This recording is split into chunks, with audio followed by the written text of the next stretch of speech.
Good morning every student. बच्चों, आज का टॉपिक है राइबोसोम।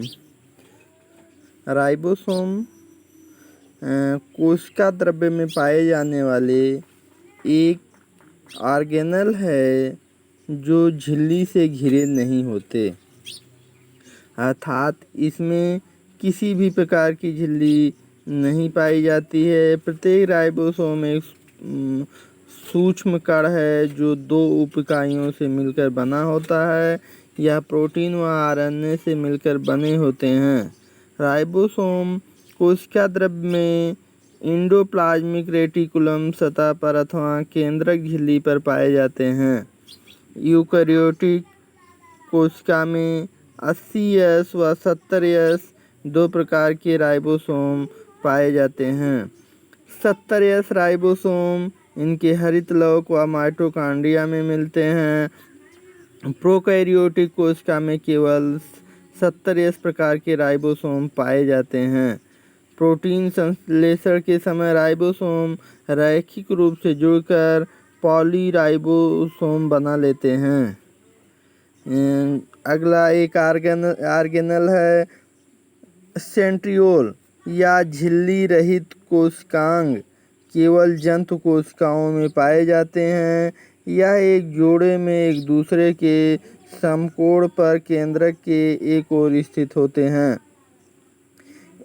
प्रत्येक सेंट्रियोल 9 ट्रिप्लेट फाइब्रिल्स से मिलकर बना होता है जो परिधि पर व्यवस्थित होते हैं। बच्चों, जो महत्वपूर्ण टॉपिक है वो है सेल डिवीजन, कोशिका विभाजन।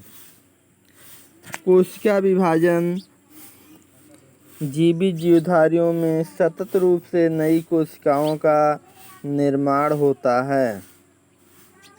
पुरानी मृत कोशिकाओं के प्रतिस्थापन हेतु उन्हें नई कोशिकाओं के बनाने की आवश्यकता होती है। वह प्रक्रिया जिसके द्वारा पुरानी कोशिकाओं से नई कोशिकाओं का निर्माण होता है सेल डिवीजन कहलाती है। कोशिका विभाजन के प्रकार। जीवधारियों में मुख्यतः 3 प्रकार के कोशिका विभाजन पाए जाते हैं: द्विविभाजन, समसूत्री विभाजन, अर्धसूत्री विभाजन। द्विविभाजन सरलतम प्रकार का कोशिका विभाजन है। यह सरल जीवों में बैक्टीरिया में पाया जाता है। जटिल जीवों में 2 ही प्रकार के विभाजन पाए जाते हैं। पहला है माइटोसिस, समसूत्री विभाजन। एक कोशिका से दूसरी पूर्ण रूप से समान हूबहू कोशिकाओं के निर्माण हेतु समसूत्री विभाजन का प्रयोग होता है। इस प्रकार के विभाजन में कोशिका में उपस्थित प्रत्येक घटक की प्रतिकृति कॉपी बन जाती है। मूल कोशिका को मात्र कोशिका या जनक कोशिका, इससे बनने वाली दोनों कोशिकाओं को डॉटर सेल कहते हैं, जैसे यहाँ दिखाया गया है। इसमें डीएनए रेप्लिकेशन हो रहा है और समसूत्री विभाजन के बाद 2 द्विगुणित कोशिकाओं का निर्माण हो रहा है। समसूत्री विभाजन हेतु कोशिका चक्र।